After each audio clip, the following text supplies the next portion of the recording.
Hello, everyone. Thanks for joining. We're going to give it a minute for people to come on in. Thank you for joining.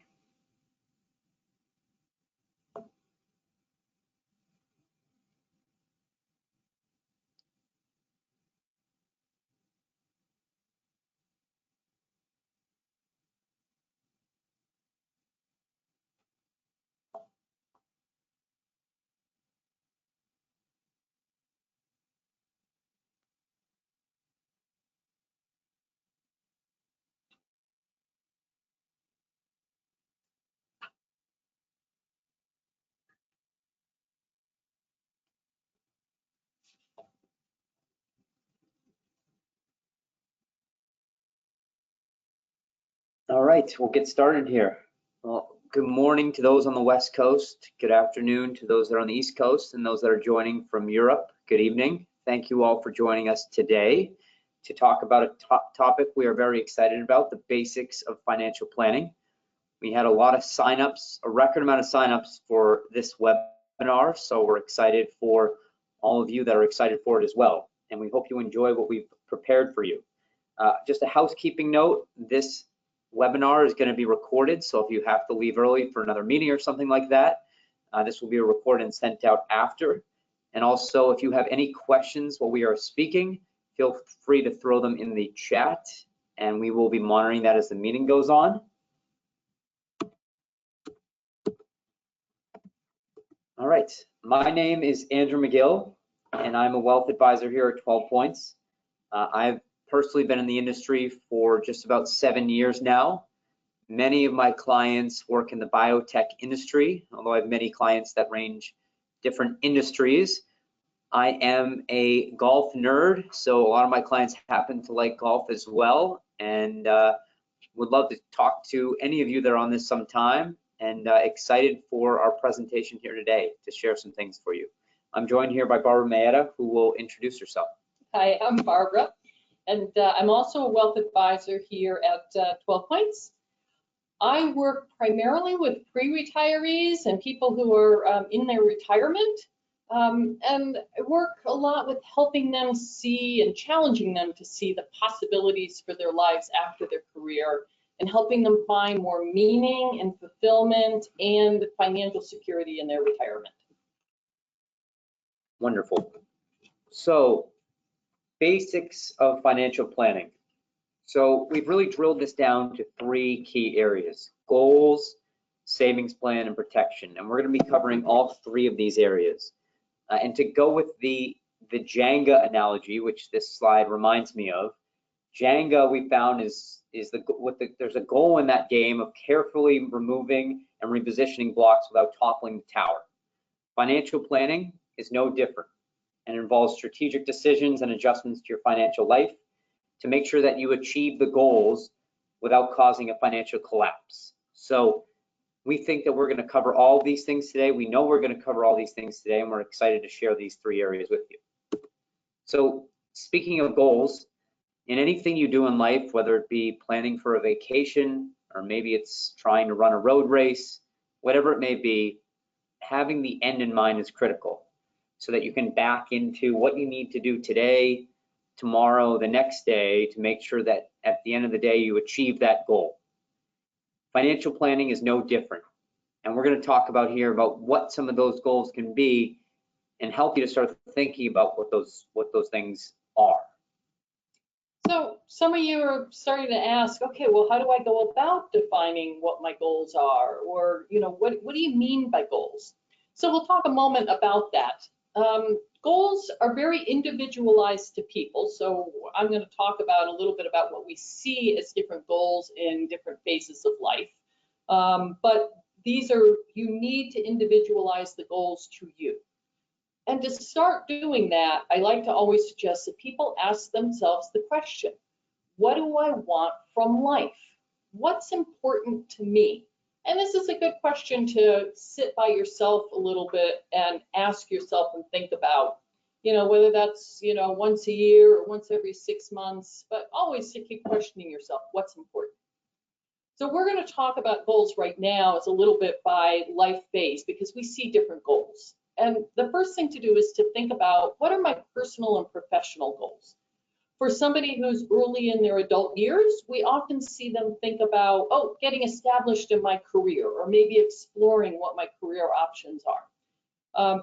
Many are thinking about advanced education, whether that's college or advanced degrees. What kind of education do I need to go after that career that I'm interested in? Many are beginning families. Some people are thinking about buying their first home. And today we see many young folks really addressing the question of, what's going to be my impact on society, and how do I get there? How do I do that? So then, once you understand what your personal and professional goals are, it's really important to build your financial goals to help support achieving your personal and professional goals. I really want to emphasize the very first one on here: making ends meet. Don't accumulate unnecessary debt. So if it's debt for, a mortgage on a house, that's absolutely, acceptable type of debt in our society. And to accumulate additional debt towards advanced education that makes sense to achieve your career goals. Makes sense, so long as you don't take on more debt than your career is going to allow you to pay back. But don't take on the credit card debt. Don't take on debt to buy, another vacation. Take on debt that is meaningful in achieving your goals. Many of you have student loans. Make sure you have goals towards when you're paying that off and at what level you're paying that down. Saving for that down payment. If that house is in your list of goals, save for that down payment. Improving your credit rating, very important financial goal to help you achieve your goals. And the other one I really want to emphasize, well, two of them here, but one is saving for retirement. Andrew's going to talk about this a little bit more later, but the earlier you start, the better off you're going to be when you get to 50 or 60 and you start wondering, when can I retire? Or when can I change my career and start doing the thing I want to do that's going to pay me half of what my career has been bringing in? We see a lot of people who want to do something different later, but can't afford to take a reduction. And the last one I want to emphasize here on financial goals is, when you get a raise, please have a goal to save at least 50% of that raise. So, because when you get a raise, you get extra money in your take-home pay, you will tend to want to spend that money, and that will raise your standard of living. And every time you raise your standard of living, that's more that you need to be saving for retirement, because you have to pay for that same standard of living once you retire. Yeah, I find it so easy for someone to take on a raise and all of a sudden they just want to spend that money. So easy. So moving on to midlife adult goals, we see this quite a bit. So career advancement, perhaps you're trying to get a promotion, perhaps you're trying to become partner, expanding your home. Perhaps this is in the form of having more kids, or perhaps this is doing an addition on your home. Raising children. Raising children can be rather costly.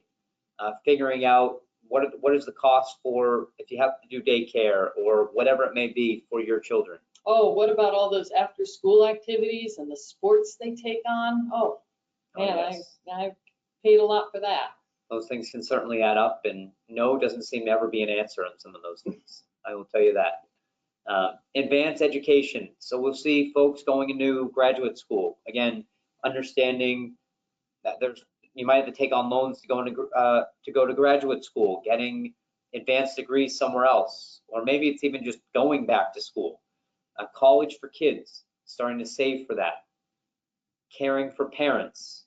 A lot of times we hear it's one thing to just, it's overwhelming enough to be taking care of kids for some folks, and then you add your parents in there, it can be very stressful. So coming up with a plan for that. Oh, I'm caught well in that sandwich right now, as you know, Andrew.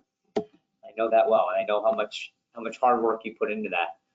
On financial goals, Barbara spoke to making ends meet on the last slide. Same thing here, making sure that you're understanding what money's coming in, what is going out, and that dovetails nicely with controlling your spending. And don't let those kids spend all your money for you. I can tell you more times than not, you're talking to people at that stage in life where they don't really know where their money is going. It just seems like you have another kids event every single weekend, another birthday party, another holiday, and it just seems like the spending is out of control. So that's the baseline. So we recommend people to get some sort of awareness of where their money is going. I'll talk about that in a little bit, but that's critical. So purchasing or upgrading home, trying to figure out finding the right broker, real estate broker for you. Maybe you're using the last one you used, or maybe it's a contractor that's going to be putting an addition on your home. Figuring all that. Does it make sense to be taking out a loan for that? Saving for college. We see that quite a bit. Does it make sense to put money in your 529, put money into an UTMA, put money just in a high yield savings account? These are all things that people should be thinking about. Increasing retirement savings. So at this point, maybe you've bought what you think is your forever home and you're ready to double down on your 401k. That's something you should be considering. Protection. At this point in your life, you want to make sure you're protecting yourself and your family and make sure that you're able to achieve the goals that you set out to and not having a catastrophic event get in the way. And we'll talk to that in a lot more detail later. Yes, we will. And so Barbara's going to take us through some post-career goals. So and I call it post-career instead of just calling it retirement, because so many folks at this point in life actually are starting to spend the time doing the things that they find that they get purpose and fulfillment from doing. Often it's giving back in a way, or it's taking all that life experience and knowledge that they have gathered and finding a new way to use it through teaching, through mentoring, varies in consulting. We see a lot of folks doing consulting part-time. But as transitioning from the work life to post-retirement, or excuse me, post-career, is one of the biggest adjustments that you'll have made in life after the adjustment that you made from when you went from not working as a young adult to entering the workforce. It's a huge adjustment. So we really want to focus people on saying, hey, know what you're retiring to, not just what you're retiring from. Find that purpose in life. Ask yourself that question again.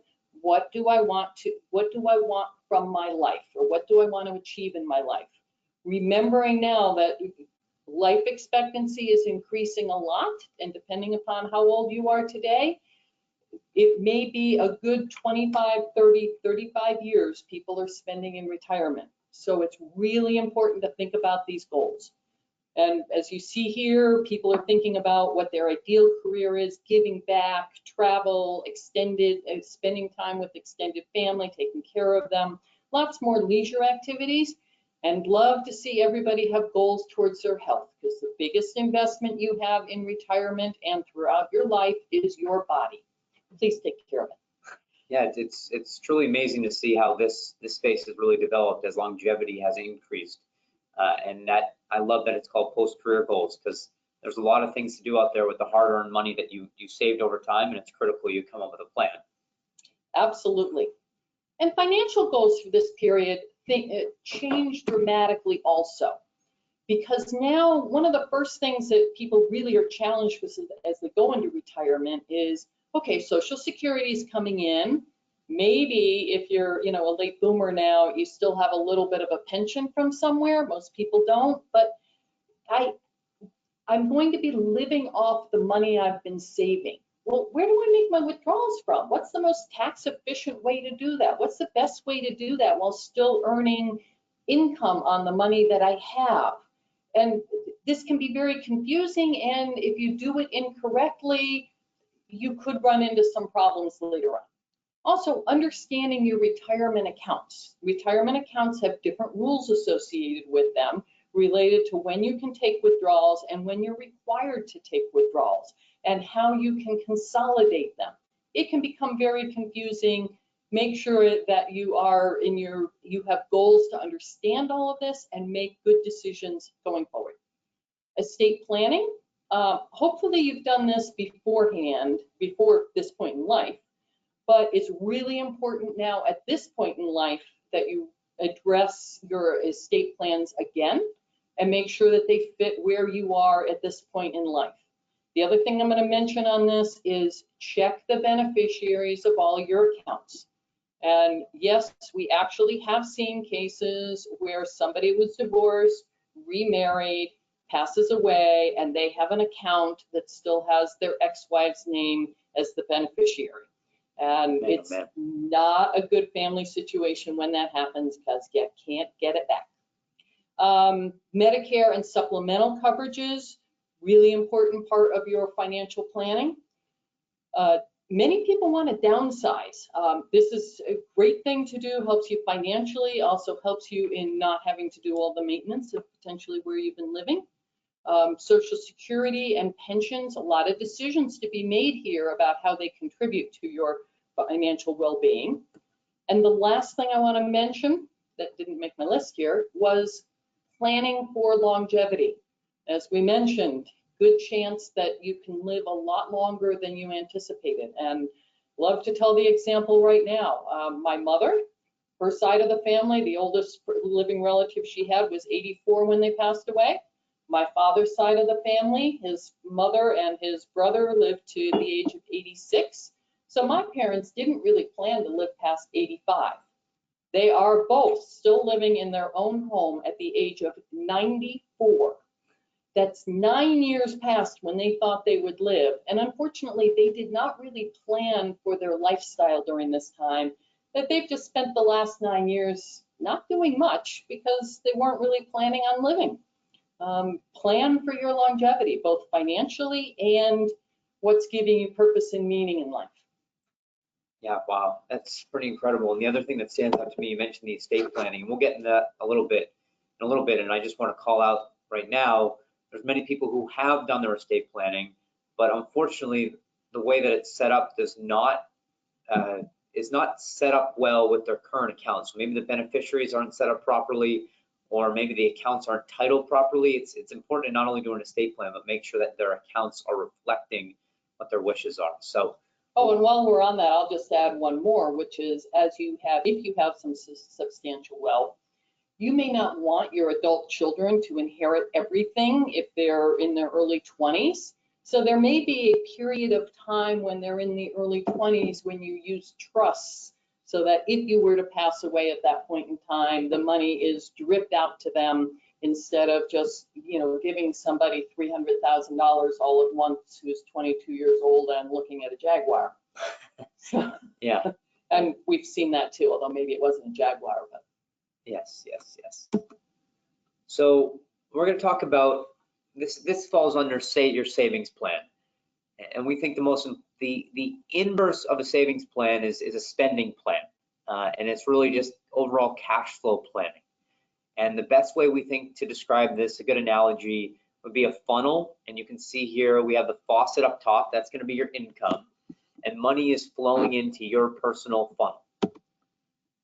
The first thing that's going to be coming out of your income when we look at a pay stub is going to be your employer retirement accounts. So that whether that's a 403B, maybe that's a 401k, whatever that may be, that money is going to be flowing out. Next is going to be taxes that are going to be coming out of your paycheck. It's important with the taxes to figure out what you're withholding, and also figuring out what, if you have a partner or a spouse, what are they withholding on their taxes. Maybe they're an independent contractor or something like that. You want to make sure you're talking with the accountant to figure out if you're properly withholding taxes. Yeah, so sometimes your partner's income could throw you into a whole different tax bracket, and therefore maybe you're not withholding enough. Yeah, that's totally correct. Next area, payroll deductions. This could be like health insurance coming out. It's critical that perhaps you and your spouse both are on health insurance.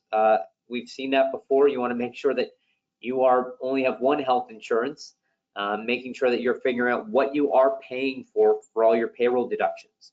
Perhaps you're paying for parking through your employer and you don't even use the parking spot. So really taking a look at your pay stub and understanding what those payroll deductions are. Housing expenses. So this is moving past the pay stub, and this is going, the money flows into your checking account, and then you have housing expenses. That may be rent, that may be a mortgage you're paying, property taxes, you're going to have perhaps bills for water, electric, understanding what all those expenses are that are flowing out when it comes to your housing expenses. Living expenses. This is going to be your regular monthly or perhaps it's annual expenses that are going to come out. So maybe that's a membership you have at a gym, or it's going to be some sort of program that your kids are in that you're paying on a monthly basis, or daycare. This is going to be your fixed expenses, okay? The next one that we look at is discretionary. So this is the extras. This is going to be like going out to eat, entertainment, things that may be like one-offs that aren't happening all the time. We always find that with many people, they will spend whatever's left in their checking account will typically go to discretionary spending. Andrew wasn't pleased at me when I suggested that all that golf is actually a discretionary expense. For all of you who are out there, that is a fixed expense.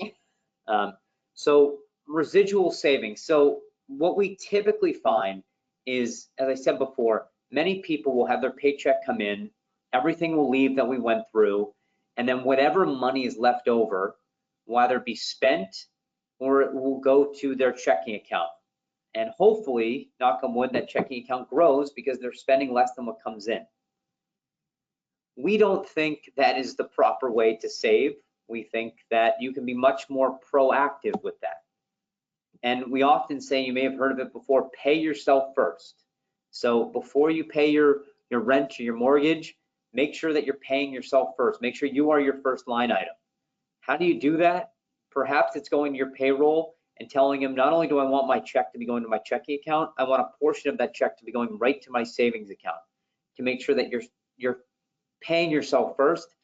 And actually, at the end of the day, if you're doing that, it should free you up to feel like you can spend more money out of your checking account and not feel like, oh shoot, I can't spend this month because I haven't put any money into my savings. So we think it's incredibly important to create that automated savings. And the way to increase that savings, there's two ways to do it. Number one, be very clear, know exactly, which is very important, know exactly where your money is going. The other one is to say, you know what, I'm going to commit to saving this much, and I'm going to try to keep bumping that up month after month and keeping track of that. So there's a couple ways to do this, but overall awareness is critical. And then one thing I'll add here too, if you set up an automated savings, let's just say you do $50 a month, and all of a sudden you notice that your checking account continues to grow. That means that you are actually spending, you actually have more capacity to put more money into your savings. So you can take that from $50 a month, put that up to $100 a month, and then just keep checking, how is my checking account growing or is it not growing? So this is incredibly important to have that awareness to figure out how you are saving.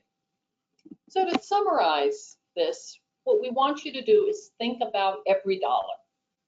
Where is it going? How are you using it? Are you putting it into your savings for the future? Are you paying it your expenses? Or are you paying off some debt with it? You guys have all heard probably the term about mindless eating. You get that pizza or you get that bag of chips and dip and you sit down in front of the football game or maybe a good rom-com, and at the end you find the box of pizza is empty, the bag of chips is empty. You haven't really given a lot of thought to it. Did I really enjoy it? No, because I was busy doing stuff, but I ate it. Well, there's also something called mindless spending. And I hate to tell you this, Amazon has done a great job of taking advantage of this concept of making it too easy to buy things, or even now when I go in and I go to my cart and I click the cart button, up pop 5 other things that now they ask me, do I want to put one of these in my cart? It just has become too easy to say, oh yeah, I could use one of those. Well, that's not what I came here today to buy. If I just buy that, it's mindless buying because they put it in front of me and I think, yeah, I could use that. Same as like going through the grocery store when you're hungry, right? You just keep picking things up off the aisle because you want to eat that. And you don't give thought to, I just bought too much food and it's going to go bad before I can eat it all. So think about what you're buying and how you're using every dollar.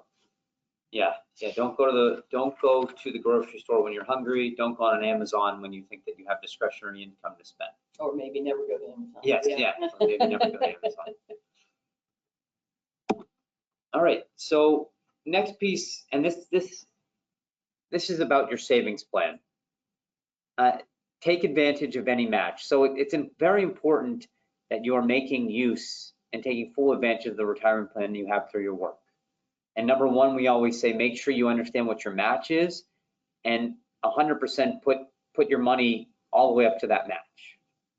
Utilizing the compounding interest to grow your investments. So perhaps if you are a participant in one of our 401ks, maybe you've seen this example many times, but we are going to say it again because we think it's so important. This is a study that shows two people. This is Stacy. Oh, I have this. And Joe. And Stacy and Joe both have a 401k at their work. And Stacy is a good doobie and starts putting away $5,000 per year for years 1 through 10. Joe, on the other hand, says, you know what, I'm just gonna focus on just having a good time, enjoying where I'm living now. I'm gonna go to all the games or spend my money on Amazon. And he waits until year 11 to start putting $5,000 a year into his 401k or into his retirement plan. And then through years 11 through 50, he's putting that $5,000 in. You can see, which is mind-boggling, but you can see the power of compounding. Stacy ends up growing her account to $1.7 million. And she only saved for 10 years? Only for 10 years. I used to not believe this, and I actually ran the math myself, and it does make sense. It's pretty amazing. So at the end of the day, we're not recommending anyone stopping their savings after year 10. Let's be clear on that. But what we are saying is the power of compounding is real, and making sure that you are putting money in today to make sure you put yourself in a better position down the road. And whether that be a 401k, maybe perhaps you haven't put in a lot of money into your 401k during the course of the year. There's other things that you can be doing, like putting money into, if you qualify for it, like a Roth IRA or a traditional IRA. Those are some options where you can put money away if you haven't been able to put as much money in your 401k as you wanted to. So we'll move to the next slide here. Great. So we've spoke about doing some savings beyond your employer plans also. So there are certain types of accounts that we can use for this. High yield savings accounts, these are great for really going after the short-term goals. You can't lose the money that you put in. They don't have a guaranteed rate of return. Usually they vary, but they're really good for these short-term. I'll use the example of I need a down payment on a house. I can save $1,000 a month. In 2 years, I can have almost $25,000. High yield savings, great way to do it because it won't go down. We also recommend them for emergency accounts, emergency savings accounts, where what if I lose my job? What if I need to buy a new dishwasher? What if I need to fix my roof? Those emergency expenses, have that money available in cash without having to sell securities in order to be able to get them. As Andrew already mentioned, IRAs, we love Roth IRAs as a way to save for money if you're eligible to use them. Not everybody is eligible to put money in, but if any dollar I put into that, I can take out after the age of 59 and a half and not pay any taxes on. So great way to save for the future. 529s, these are our favorite for college. Make sure you understand the rules around them. Brokerage accounts, they're good for more midterm goals and also long-term goals if you're looking for after retirement. But if you're looking 10 years down the road, 15 years that's down the road, maybe for that vacation home, or maybe making sure that it's 15 years from now, I take that big trip around the world. But I don't want to put it in just a high yield savings account where I'm getting 3 to 4%. I need to make sure that I'm getting some better earnings on it. And I could lose a little bit because it's not for 15 years. I'd have time to make up if I have a losing. CDs, these are ultra safe, guaranteed return for the period of time. But sometimes you get locked in, for a longer term period that maybe you didn't want that much it to be locked up for that long. And also they will tell you there is a penalty if you take the money out early. Can be a challenge when CDs automatically roll over. If it's a 2-year CD, at the end of 2 years, they'll start a brand new one for you.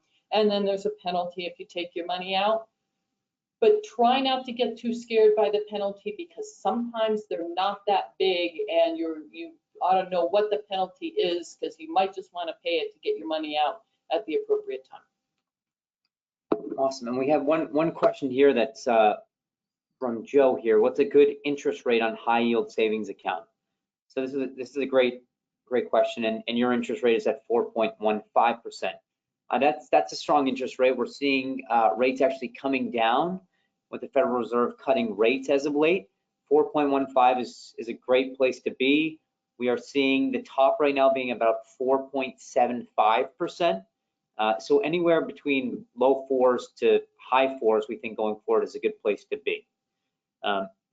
The other just quick question, I wanted to go back quickly to Michelle had a question up here about the health insurance I was talking about. So I only brought up the health insurance piece because we see people who may be paying for spousal health insurance. They're paying premiums for spousal, and if both are doing that, they're spending way too much on health insurance. So it's important that they're picking the right one that works for both of them. If they want to just do individual for each company, maybe that works for them, but that's just making sure that you just have that awareness of what you've signed up for. And usually it will be less expensive to have you both on the same policy with a company, but look at the details and make sure you confirm that. And Katie had a question about, are there any apps and budgeting tools that you recommend? So there are a lot of good tools out there. One tool, Rocket Money, is something, it's not necessarily a recommendation, but something that you can check out. Mint used to be a great option, but that went away. And we're also trying to figure out a good option for that. We do have an expense budgeting tool that's kind of an Excel that I'd be more than happy to send you offline if you're interested.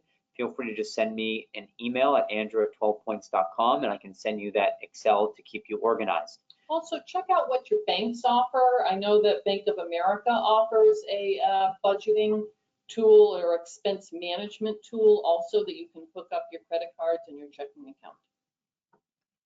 Awesome. Okay, so we'll keep moving here to protection. So we're going to go through the area of protection, making sure that you are protecting yourself not against the insignificant events, but more the catastrophic. So we'll talk about that here. All right, first thing, emergency fund, and Barbara already hit on emergency fund.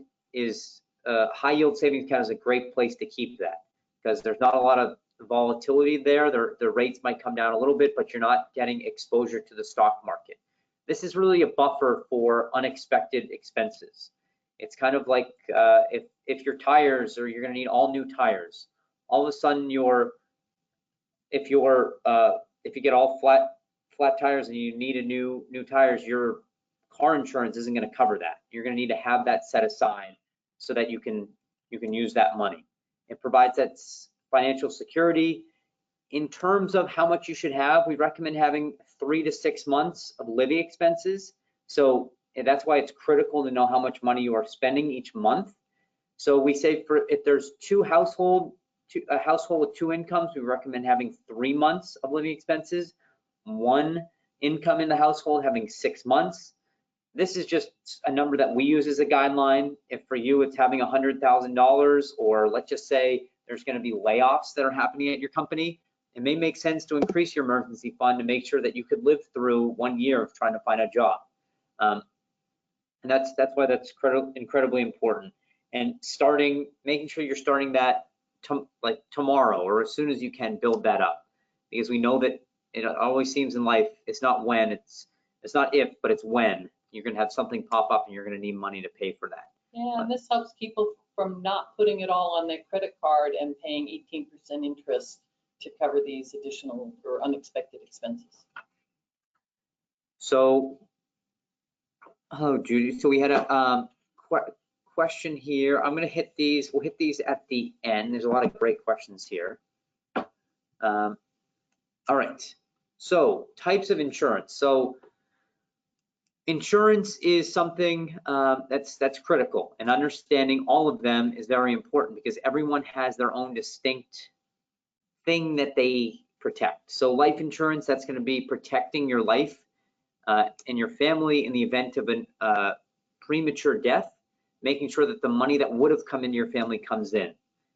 Disability insurance, that's going to be protecting your income in the event that you are still living and you are unable to do the duties of your job. So if you get sick, hurt, or injured, if things like that may come up like cancer or something like that, that doesn't allow you to do your job, the insurance company will send you the income that you need and will look to replace your current income. They will not do 100%, but they will do close. Usually it's about 60%. Right around 60%. Thank you, Barbara. Health insurance, that's something that everyone should have in place. And if you don't have it through your employer, making sure you're going to the private marketplace and finding something that's right for you. Long-term care insurance. We talked before about caring for parents. It's very important that you are doing something now, if it makes sense for you, to make sure that you are not in a position where your kids are going to have to be taking care of you and having to use their funds to be able to support you. So we have some folks, they may come across dementia or someone has to go into assisted living. They're unable to do 2 of the 6 forms of daily living. That's when long-term care insurance would kick in. And usually if you're approaching your 50s, that's kind of the ideal time to start considering, is this right for you, and going through the process of getting it. If you wait too long, it becomes really expensive. Yes, exactly. So then the next one, property liability insurance. So some people call it P&C insurance. Property insurance is going to be like having your car insurance, having your homeowner's insurance, renter's insurance. I see a lot of people that do not have renter's insurance. Please make sure you get that. Things can happen even if you are renting. Next one, liability insurance. A lot of times that is incorporated into a homeowner's insurance policy, but there's other things such as umbrella insurance that would protect you, believe it or not, for things like, let's just say that your dog bit someone and God forbid they sued you. That would protect you in the event that someone who would sue you, the insurance company would protect you, and that would be liability insurance. There's other things that like cyber, we see it all the time, cyber bullying, things like that. Liability insurance protects you if something were to happen to you and your family. So moving forward onto estate planning, Barbara's going to walk us through that. So what do we mean by estate planning? Really at a high level, it's organizing your affairs. A lot of people work in this case to make sure that everything is handled the way you wish in the case of your death or in the case where you become incapacitated. List of documents here. I won't go through all of them, but why is this important? If you have a family, you want to make sure that you've lined up all of the financial aspects of your family the way you want them to be. And so, you know, in some cases, we mentioned earlier, maybe your kids are a little too young for you to want them to get your full $500,000 estate all at once, so that you can create a trust so that they can get enough to cover their living expenses, but not the whole thing. Also, estate planning is important for helping to reduce estate taxes. Most of you listening to this are not worried about the federal estate tax. But you know, in Massachusetts, it's only $2 million that you get estate tax free. And then after that, your estate has to pay taxes on anything over $2 million.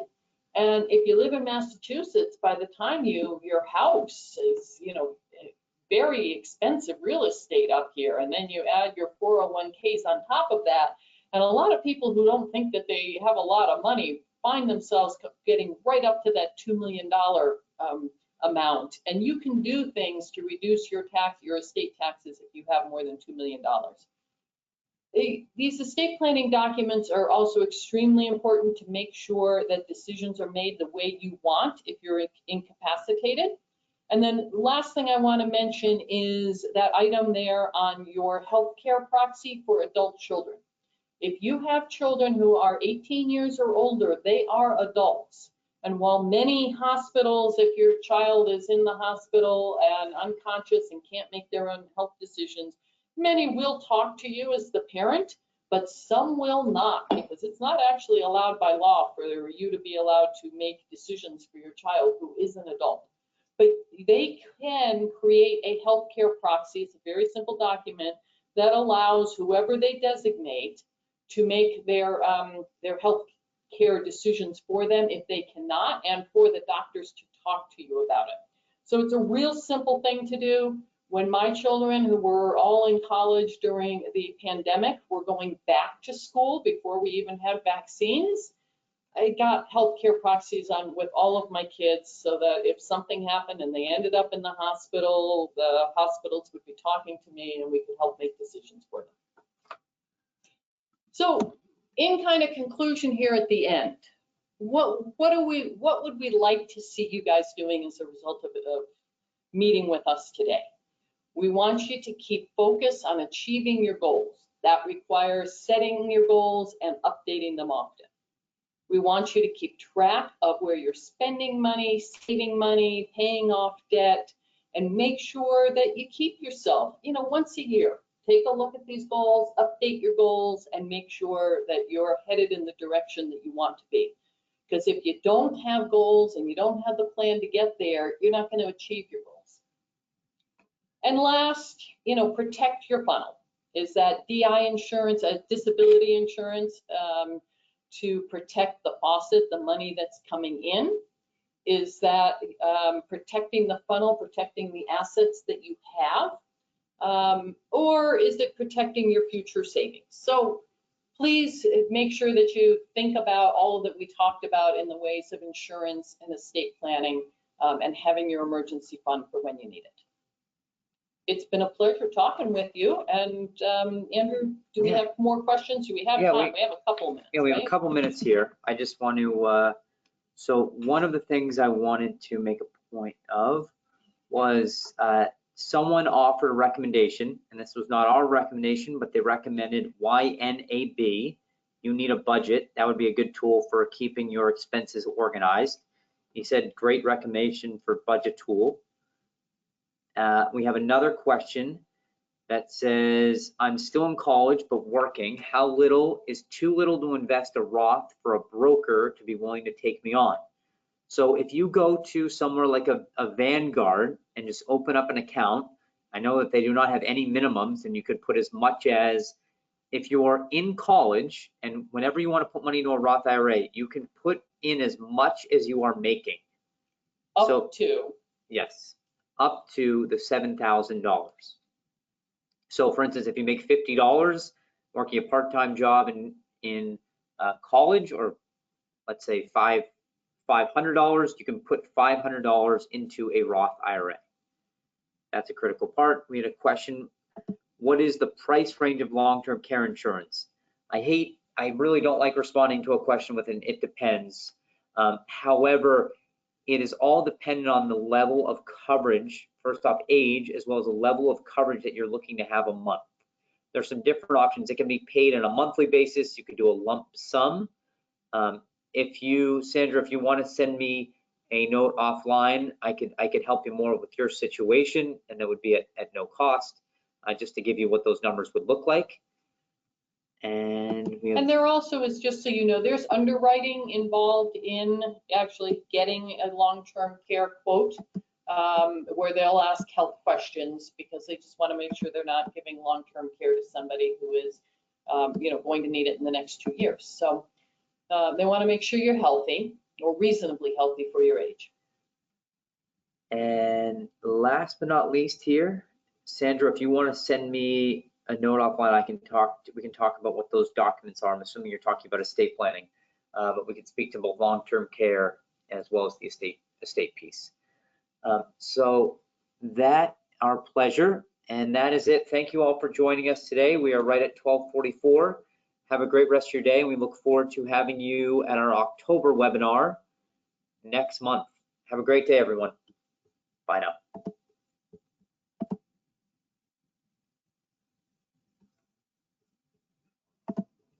How many people?